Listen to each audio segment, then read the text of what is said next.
You see, Jesus never led with condemnation. There was a time he was angry, he pushed down stuff at the synagogue, but he never led with condemnation. Jesus led with living water. He corrected, he scolded, but he didn't condemn people. Condemnation is so bad that it can lead people to end life. It can lead people to a state of hopelessness. Condemnation is a form of judgment. Who are you? Can you make another human being? That you condemn their marital status just because they're divorced. So the Samaritan woman, yes, she had a complicated, relationship history, But when Jesus met her at the well, it did not start with public shame. It did not reduce her to a marital past. He did not say you are disqualified. He offered her living water. And you know what that woman did? She brought her whole town to know Jesus. She spread the gospel so wide that she brought our whole entire town to know Jesus. The people who are condemning might be people that will save nations. You don't know what God is doing in their lives. Don't judge anybody. Don't condemn anybody. Many church people, they treat women with broken marriages or broken, with painful stories. They treat them badly. Why? Because they feel they are incomplete. Because they are divorced. Because they are single moms. Because they are what? They're not supposed to be condemned. They're supposed to be loved, cared for, nurtured. Jesus offered living water. What does water do? It quenches thirst. It can kill fire. It relieves somebody. It nourishes, it makes you feel better. It's good for your health. Jesus saw her for who she was. He spoke to her. He revealed the truth without destroying her dignity. He used that voice to reach many. Yep, he used that voice to reach many. So marital issue does not cancel your assignments. Let's churches stop condemning women with marital issues. Start with the men that are causing those problems, and vice versa. It could be a woman also and a man going through abuse.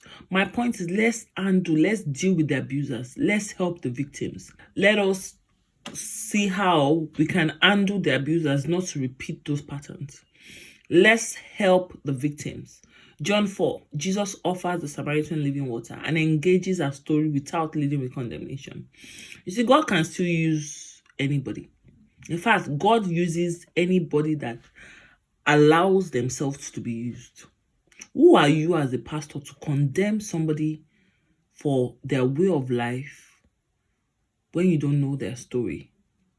Who are you as a pastor to condemn somebody for their survival when you don't know what they've been through? Jesus never condemned. He offered living water. We're supposed to reconcile people back to him, not let them go far away from him. The other day I saw something, J-Bombs, this life of AJ lady.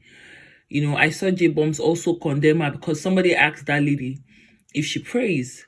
Life of AJ said, she has not been praying, she has not been going to church, but once in a while she prays or something. Then that woman condemned her by saying, oh, that don't listen to people, clinical prayer, this. This is people's reality. When women go through this part, sometimes they move back from God because sometimes it's hard for them to comprehend what they have gone through. It's hard. Now they're not going to the church and the church is pushing back on them. So imagine the situation they are in. So sometimes they don't pray. They don't feel like praying. Sometimes they don't want to go to church because they are fighting the feelings of what they had gone through and what they are currently experiencing, the condemnation from the church. They're fighting what they know of God and what has happened to them. So you can't be condemning them.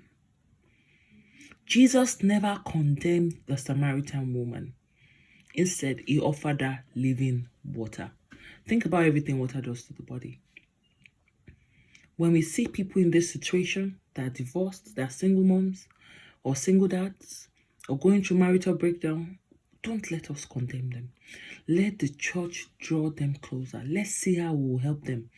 Some people say, oh, they can separate, but I don't believe in divorce. Okay, what happens after they separate and nothing happens? Their life should just be stuck. They should be waiting for the person that will change.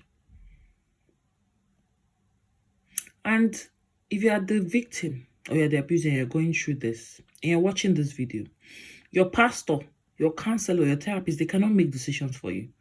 They will tell you according to what they know. But now the ultimate decision is still left with you. Like I always say, nobody is coming to save you. You have to save yourself. God will send people to help you. But if you don't receive the help, what will he do?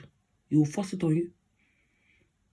So you as a victim, you have to decide within yourself that enough is enough. Otito. And you as an abuser, be sincere with yourself. It is the life you want. It is the life you are proud of. To what end is this denial in your old age? When you've grown old, your children will know. No matter how much you hide what you did to their mother or their father, your children will eventually find out. How would you want to be in your old age? Some of you don't care, because most times abusers are hard. They have hardened hearts. But there's somewhere we're all going to. We're all going to die. And there's somebody that is going to ask us questions. That day is coming, whether you believe it or not. To what end is all this abuse? To what end?